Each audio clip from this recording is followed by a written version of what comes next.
आज के क्लास में हम पढ़ने वाले हैं आपका षष्ठी कक्षा का संस्कृत पाठ्य पुस्तक सुरभि का पाठ 2 मम परिवारः पाठ का अभ्यास कार्य प्रश्नोत्तर। इस पाठ से संबंधित जितने भी प्रश्नोत्तर हैं उन प्रश्नोत्तरों को आज हम इस क्लास में चर्चा करने वाले हैं। आप सब लोग ध्यान से देखते रहिए और आप पाठ को समझते रहिए।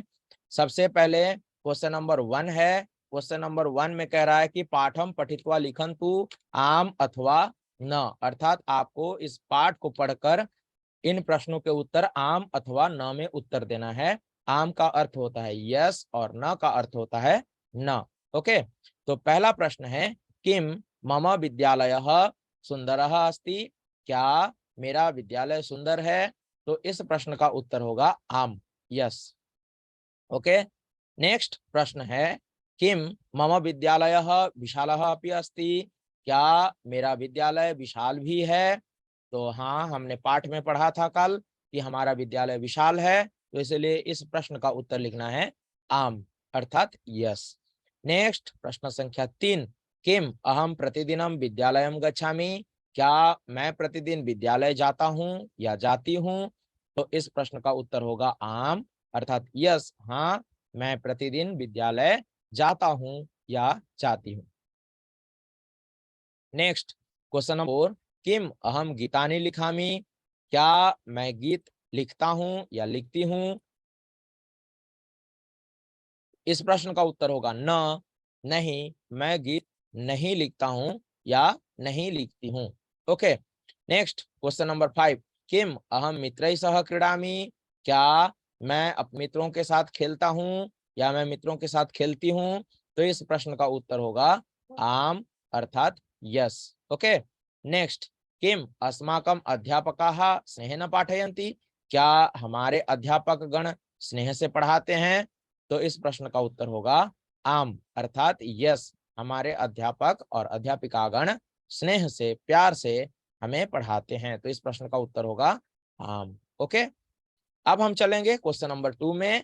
यहाँ क्वेश्चन नंबर 2 में कहा है कि प्रदत्त पदै रिक्त स्थानानि पूरयन्तु। यहाँ आपको एक हेल्प बॉक्स दिया गया है और इस हेल्प बॉक्स के मदद से आपको नीचे जो प्रश्न दिए गए हैं, यहाँ बगल में जो प्रश्न दिए गए हैं, इन प्रश्नों के उत्तर लिखना है, भरना है।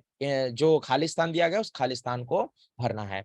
तो पहला प्रश्न है अहम प्रतिदिनम डैश गच्छामि, अहम प्रतिदिनम डैश गच्छामि। तो इस प्रश्न यहाँ पे होगा विद्यालयम गच्छामि, अर्थात इसका मीनिंग हुआ अहम प्रतिदिनम विद्यालयम गच्छामि, मैं प्रतिदिन विद्यालय जाता हूँ या जाती हूँ। ओके, दूसरा प्रश्न है विद्यालये प्रतिदिनम डैश पठामि, तो यहाँ पे होगा पाठम पठामि। विद्यालये विद्यालय में प्रतिदिनम पाठम पठामि, प्रतिदिन पाठ पढ़ता हूँ या पाठ पढ़ती हूँ। ओके, नेक्स्ट थर्ड में है प्रतिदिनम डैश अपि लिखामि, प्रतिदिन डैश भी लिखता हूँ या लिखती हूँ। तो यहाँ पे होगा लेखम अपि लिखामि, अर्थात मैं प्रतिदिन लेख भी लिखता हूँ या लेख भी लिखती हूँ। ओके, नेक्स्ट क्वेश्चन नंबर 4 में वयम मिलित्वा डैश गायामः, वयम मिलित्वा डैश गायामः, तो यहाँ पे होगा गीतानि गायामः। ठीक है, वयम मिलित्वा गीतानि गायामः, अर्थात हम सब मिलकर गीत गाते हैं। लास्ट में है वयम सुंदराणि डैश पश्यामः, वयम सुंदराणि चित्राणि पश्यामः, अर्थात हम सब सुंदर चित्रों को देखते हैं। तो यहाँ पे सुंदराणि शब्द ये विशेषण है और चित्राणि विशेष्य है। कैसा चित्र? ना सुंदर चित्र। तो वयम सुंदराणि चित्राणि पश्यामः, हम सब सुंदर चित्रों को देखते हैं। ओके, आप लोग समझ रहे हैं।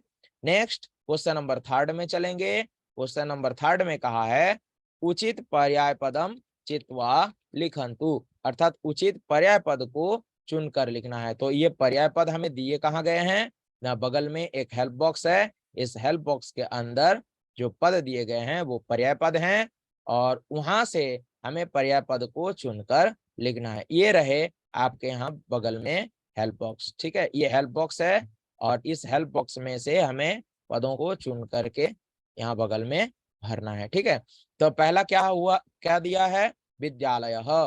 तो विद्यालयः का जो पर्याय पद है वो क्या होगा? तो विद्यालय का पर्याय पद होगा पाठशाला। तो देखिए ये विद्यालय का पर्याय पद होगा पाठशाला। नेक्स्ट सुंदरः। सुंदरः का पर्याय पद क्या होगा? शोभनः। सुंदर का पर्याय पद होगा शोभनः अर्थात सुंदर। तो प्रतिदिनम अर्थात प्रतिदिन, हर रोज, डेली, तो इसका पर्याय पद क्या होगा? नित्यम अर्थात प्रतिदिन, नित्यम। ओके। नेक्स्ट क्रीड़ांगणे। तो क्रीड़ांगणे का पर्याय पद क्या होगा? क्रीड़ांगणे का पर्याय पद होगा क्रीड़ा क्षेत्रे। ठीक है, क्रीड़ांगणे का पर्याय पद होगा क्रीड़ा क्षेत्रे। नेक्स्ट है सम्मानम। तो सम्मानम का क्या होगा? सम्मानम का होगा आदरः।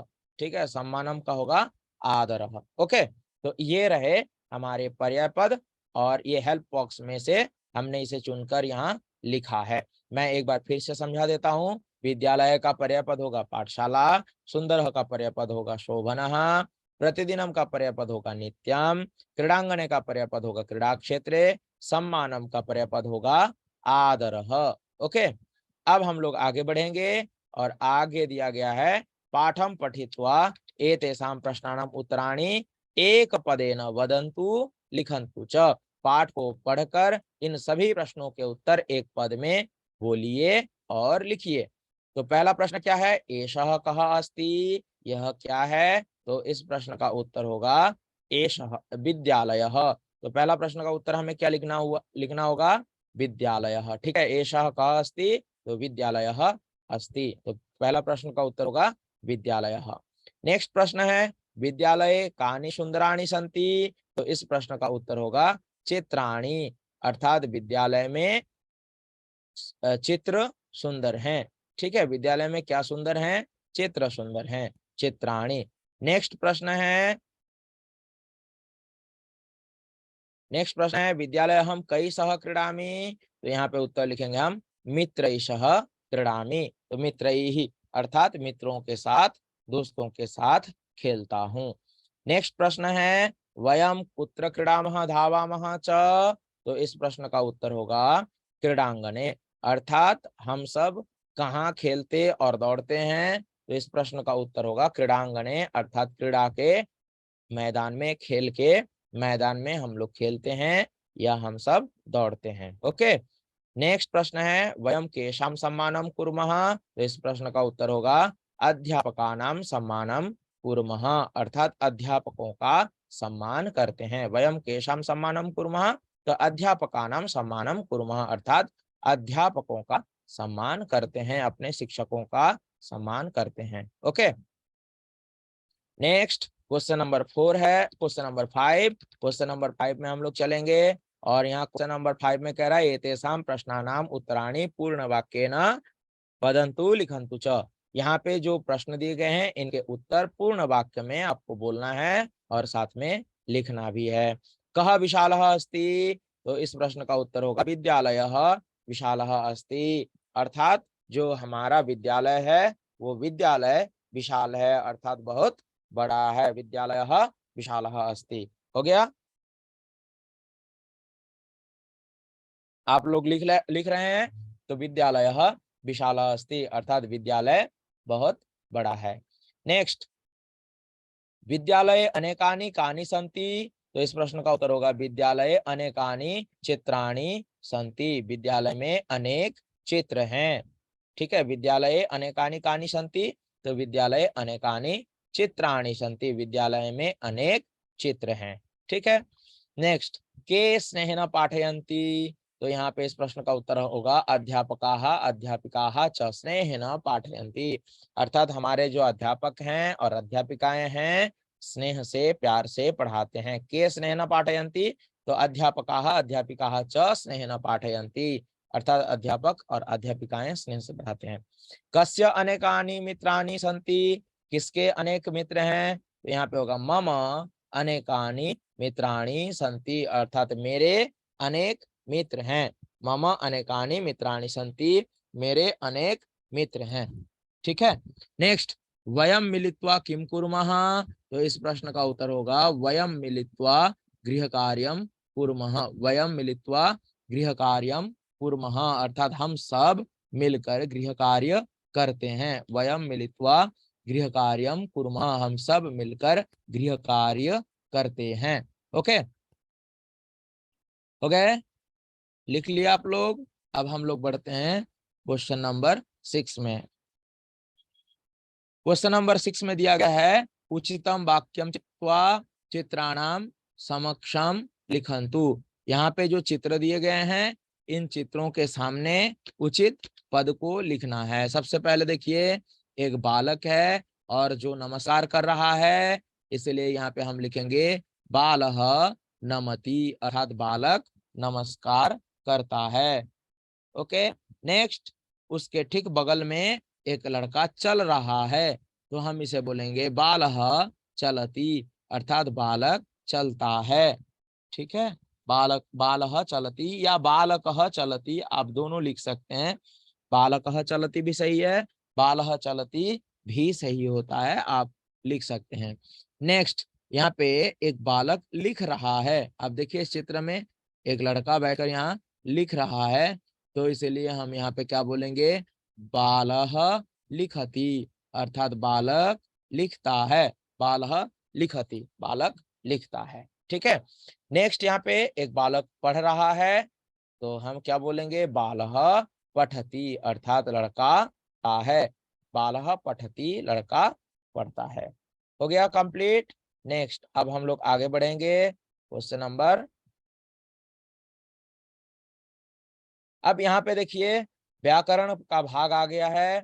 व्याकरण में क्या करना होता है हमें, यहाँ पे एतत्, तत् और किम, ये तीनों जो सर्वनाम शब्द हैं, इन तीनों सर्वनाम शब्दों का प्रयोग हमें यहाँ सिखाया गया है। तो आप जरा 1 मिनट ध्यान से देखिए, आपको समझ में आएगा। तो एषः कः अस्ति, कः मतलब कौन, ठीक है, एषः कः अस्ति, यह कौन है।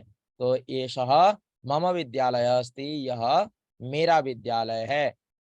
अब यहाँ पे पूछ रहा है षष्ठी विभक्ति में एतस्य भवनम सुंदरम, यहाँ पे षष्ठी विभक्ति में बताया है एतस्य भवनम सुंदरम अस्ति, अर्थात इसका भवन सुंदर है। एतस्य भवनम सुंदरम अस्ति, देखिए यहाँ पे विद्यालय का भवन दिया गया है, विद्यालय का बहुत सुंदर भवन का चित्र है। तो एतस्य भवनम सुंदरम अस्ति, इसका भवन सुंदर है। तौ छात्रौ विद्यालयम गच्छतः, तौ वे दोनों, तौ का अर्थ होता है वे दोनों। तौ छात्रों विद्यालयम गच्छतः, वे दोनों छात्र विद्यालय जाते हैं। तो यहाँ पे जो सर्वनाम शब्द है तौ, ये छात्र से पहले लगा हुआ है। तौ छात्रों अर्थात वे दोनों छात्र विद्यालय जाते हैं। तत् भवनम अतीव विशालम अस्ति, वह भवन बहुत विशाल है। यहाँ पे भवनम शब्द देखिए, ये नपुंसकलिंग शब्द है, इसलिए तत् शब्द का नपुंसकलिंग में यहाँ पे रूप लिखा गया है तत् भवनम, अर्थात वह भवन अतीव विशाल अस्ति, बहुत विशाल है। अब यहाँ पे किम शब्द का देखिए, द्विवचन में दिया गया है, के द्वारे तिष्ठन्ति, कौन दरवाजे पर खड़े हैं। तो यहाँ पे एतत् शब्द का रूप दिया गया है पुल्लिंग के अनुसार, एते छात्राः द्वारे तिष्ठन्ति, ये सभी छात्र दरवाजे पर खड़े हैं।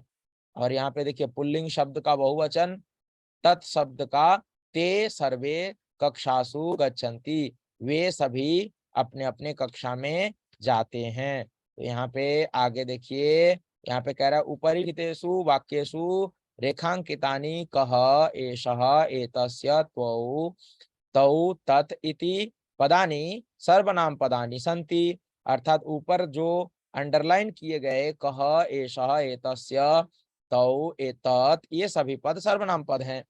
तत्र एषः एतस्य एते इति पदानि एतत् यानी यह शब्दस्य रूपाणि सन्ति, अर्थात ये सभी एषः और एतस्य, ये दोनों जो पद हैं, ये दोनों पद एतत् शब्द के रूप हैं। ये देखिए ये तीनों एषः एतस्य और एते, ये सब एतत् शब्द के रूप हैं। ठीक है, अब आगे देखिए यहाँ पे तौ तत् और ते, तौ तत् और ते, ये सभी तत् शब्द के रूप हैं, तत् शब्द रूप हैं यहाँ। और उसके बाद कह इति पदम किम यानी क्या शब्दस्य रूपम अस्ति, किम शब्दस्य प्रयोगः प्रश्न निर्माणाय अपि भवति। ठीक है, यहाँ पे आपको ध्यान देना है कि जो कह शब्द है ना, ये किम शब्द का रूप है। और ये क्यों यूज होता है, इसका क्या प्रयोग है ना, प्रश्न निर्माणाय अपि भवति, इसका प्रयोग प्रश्न निर्माण के लिए भी होता है। तो यहाँ पे देखिए एतत् तत् और किम, ठीक है, एतत् तत् और किम, ये जो शब्द हैं, शब्दानाम रूपाणी त्रिषु लिंगेषु भवति। एतत् तत् और किम, इन सभी शब्दों का रूप या प्रयोग तीनों लिंगों में होता है। तीन लिंग कौन कौन से, पुल्लिंग, स्त्रीलिंग और नपुंसकलिंग, तीनों लिंगों में इसका प्रयोग होता है, हम करते हैं। आगे देखिए इन सभी, ये देखिए एतत् शब्द का ये पुल्लिंग दिया गया है, आपके पाठ्य पुस्तक में दिया गया है। आप इन शब्द रूपों को थोड़ा पढ़ लीजिएगा, देख लीजिएगा, याद कर लीजिएगा, क्योंकि इन शब्द रूपों को याद करना बहुत ही आवश्यक है, बहुत जरूरी है। आप लोग जरूर इन शब्द रूपों को याद करिए। एतत् शब्द ये पुल्लिंग हुआ, ये एतत् शब्द का स्त्रीलिंग और ये एतत् शब्द का नपुंसकलिंग है। ठीक है, ये एतत् शब्द का नपुंसकलिंग, ये तीनों शब्द रूप। अब आगे तत् शब्द रूप आएगा। तत् का ये पुल्लिंग शब्द है, तत् का पुल्लिंग रूप है ये, इसे भी आप लोग याद कीजिएगा। ये तत् शब्द का स्त्रीलिंग रूप है, इसको भी आप लोग याद कीजिएगा।